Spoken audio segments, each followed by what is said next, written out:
नमस्कार मंडळी. आज आपण एका खूप कॉमन प्रॉब्लेमबद्दल बोलणार आहोत जो बऱ्याच जणांना होतो. पण चांगली गोष्ट ही आहे की त्याचे उपाय आपल्या घरातच आहेत. हो, आयुर्वेदाच्या मदतीने आपण पोटाच्या समस्यांवरचे काही सोपे उपाय बघणार आहोत. हा प्रश्न अनेकांना रोज सकाळी सतावतो, नाही का? म्हणजे पोट साफ नाही झालं की पूर्ण दिवसच खराब जातो. कामात लक्ष लागत नाही, चिडचिड होते. तर मग यामागे नेमकं काय कारण आहे? चला, तेच आज जाणून घेऊया. बरं, कुठल्याही प्रॉब्लेमवर सोल्युशन शोधायच्या आधी त्याचं मूळ कारण समजून घेणं फार गरजेचं आहे, नाही का? आयुर्वेद काय म्हणतं ते बघूया. पोटाच्या बहुतेक समस्यांमागे एकच मूळ कारण सापडतं. तर आयुर्वेद सांगतं की ह्या समस्येचं मूळ आहे वातदोष. आता वातदोष म्हणजे काय? सोप्या भाषेत सांगायचं तर ही आपल्या शरीरातली हालचाल घडवणारी ऊर्जा आहे. म्हणजे आपला श्वास घेणं असो, रक्ताभिसरण असो किंवा मग आतड्यांची हालचाल, या सगळ्या गोष्टी वातदोषच कंट्रोल करतो. आणि एक खरी गंमत इथेच आहे. जेव्हा हा वातदोष बिघडतो, म्हणजे त्याचा बॅलन्स बिघडतं, तेव्हा आतड्यांमध्ये ड्रायनेस म्हणजे कोरडेपणा येतो आणि त्यांची हालचाल अनियमित होते. आणि याचमुळे बद्धकोष्ठतेसारखे त्रास सुरू होतात. म्हणजे मूळ कारण काय? तर वातदोषाचं असंतुलन. ओके, तर कारण तर कळलं. आता बघूया त्यावरचे उपाय. आणि हे उपाय असे आहेत जे आपण अगदी सहज आपल्या घरी करू शकतो. चला, काही सोपे आणि प्रभावी घरगुती आयुर्वेदिक उपाय जाणून घेऊया. यातला पहिला आणि सगळ्यात फेमस उपाय म्हणजे त्रिफळा चूर्ण.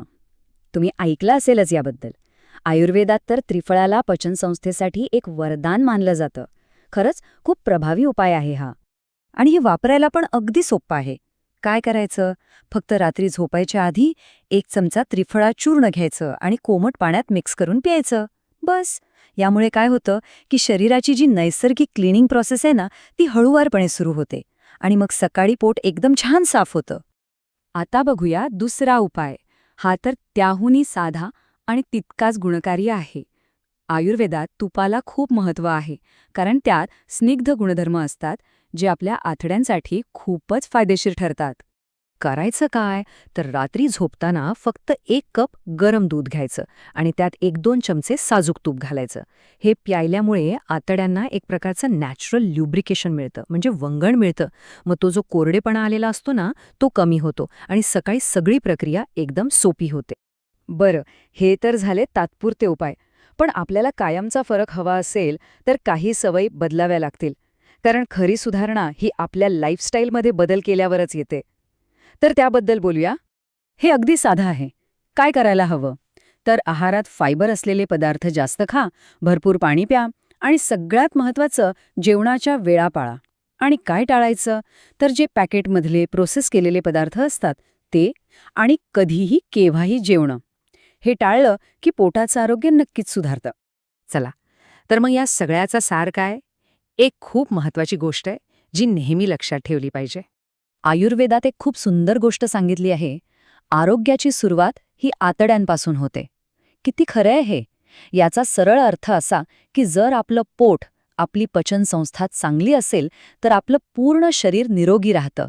कारण शरीराला सगळं पोषण मिळतं ते निरोगी आतड्यांमधूनच. तर मग आता थोडा विचार करा.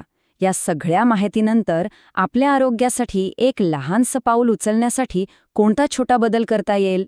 मग तो रोज रात्री त्रिफळा घेण्याचा असेल किंवा फक्त 2 ग्लास पाणी जास्त पिण्याचा, काहीही चालेल.